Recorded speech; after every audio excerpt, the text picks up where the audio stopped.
ನಮಸ್ಕಾರ, ನಾನು ನಿಮ್ಮ ಡಿ.ಎಂ. ಗೌಡ.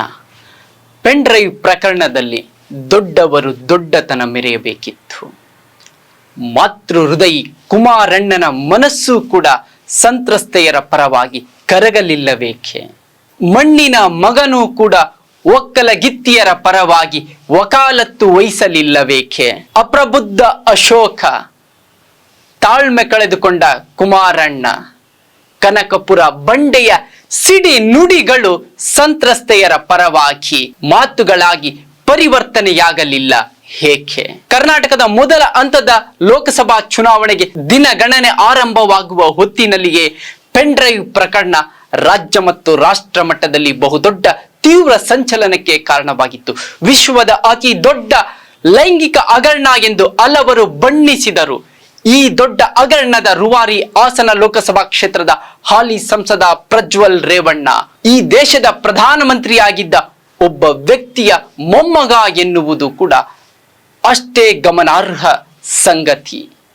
ಪ್ರಜ್ವಲ್ ರೇವಣ್ಣ ಅವರು ಲೋಕಸಭಾ ಚುನಾವಣೆಯಲ್ಲಿ ಮತದಾನ ಪೂರೈಸಿ ವಿದೇಶಕ್ಕೆ ಹಾರಿ ಹೋದರು. ಇಂದಿನವರೆಗೂ ಕೂಡ ಘಟನೆ ನಡೆದು ಈ ಪ್ರಕರಣ ಬೆಳಕಿಗೆ ಬಂದು 15 ದಿನಗಳಾದರೂ ಕೂಡ ಪ್ರಜ್ವಲ್ ರೇವಣ್ಣ ನಾಪತ್ತೆ. SIT ಪ್ರಜ್ವಲ್ ರೇವಣ್ಣಗಾಗಿ ಹಲವು ನೋಟಿಸ್ಗಳನ್ನು ಇಶ್ಯೂ ಮಾಡಿದ್ರು, ಬ್ಲೂ ಕಾರ್ನರ್ ನೋಟಿಸ್ ಕೂಡ ಇಶ್ಯೂ ಮಾಡಿದ್ರು ಕೂಡ ಪ್ರಜ್ವಲ್ ರೇವಣ್ಣ ಎಲ್ಲಿದ್ದಾರೆ ಎನ್ನುವ ಸುಳಿವು SITಗೆ ಸಿಗುತ್ತಿಲ್ಲ.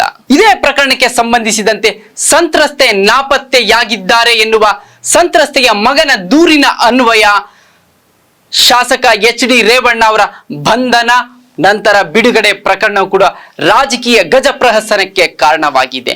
ಈ ಒಂದು ಪ್ರಕರಣದಲ್ಲಿ ದೊಡ್ಡತನ ಮೆರೆಯಬೇಕಾಗಿದ್ದ ದೊಡ್ಡ ಗೌಡರ ಕುಟುಂಬ ಮಾತ್ರ ಮೆರೆದಿದ್ದು ಸಣ್ಣತನ.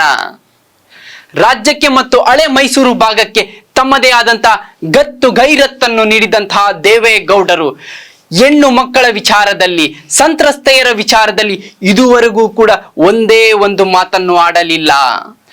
ಲೋಕಸಭಾ ಸದಸ್ಯರಾಗಿ, ರಾಜ್ಯಸಭಾ ಸದಸ್ಯರಾಗಿ, ಪ್ರಧಾನಮಂತ್ರಿಗಳಾಗಿ, ಈ ನಾಡಿನ ಮುಖ್ಯಮಂತ್ರಿಯಾಗಿ 60 ವರ್ಷಗಳ ಕಾಲ ಸಾರ್ವಜನಿಕ ಜೀವನದಲ್ಲಿರುವ ದೊಡ್ಡ ಗೌಡರು ಸಂತ್ರಸ್ತೆಯರ ಪರವಾಗಿ ಧ್ವನಿ ಎತ್ತಬೇಕಾಗಿತ್ತು.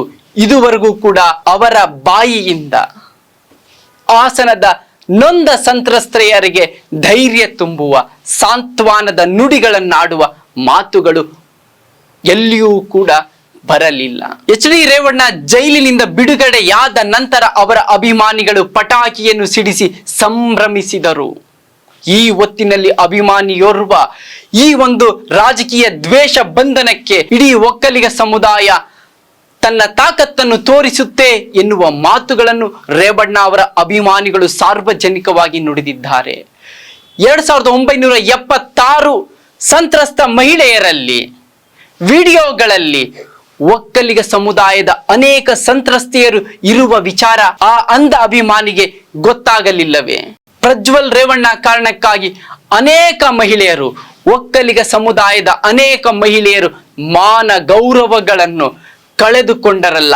ಅವರು ಯಾರ ವಿರುದ್ಧ ತಮ್ಮ ತಾಕತ್ತನ್ನು ಪ್ರದರ್ಶನ ಮಾಡಬೇಕಿದೆ?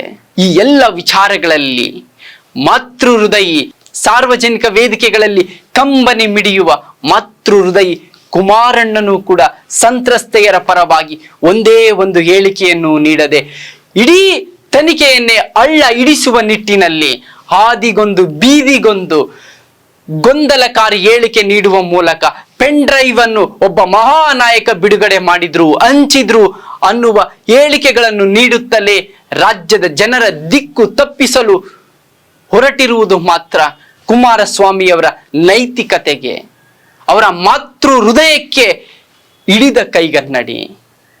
ದೇವೇಗೌಡರು ಕೂಡ ಸದಾ ನಾನು ಮಣ್ಣಿನ ಮಗ ಅಂತ ಹೇಳ್ಕೊಳ್ತಾರೆ.